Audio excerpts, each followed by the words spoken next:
O'zbekistonda xizmat ko'rsatgan artist Ozoda Nursaidovaning qo'shig'i uchun klip suratga olish jarayonida aktrisa Sabrina Jabborovani avtomobil bosib ketgan. 2024-yilning 7-noyabr sanasida sodir bo'lgan. Bu haqda aktrisaning o'zi Instagram sahifasida ma'lum qildi. Kimdir bilmaydi, men avariyaga uchraganman, meni kelib bosib ketgan. O'shandan keyin men больницаga yotdim.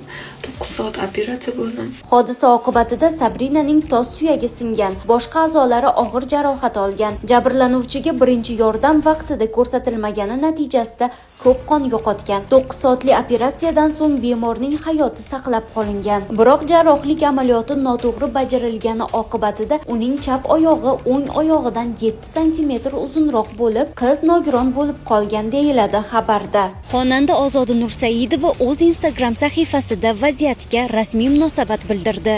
Sabrinaga birinchi yordam ko'rsatilgan.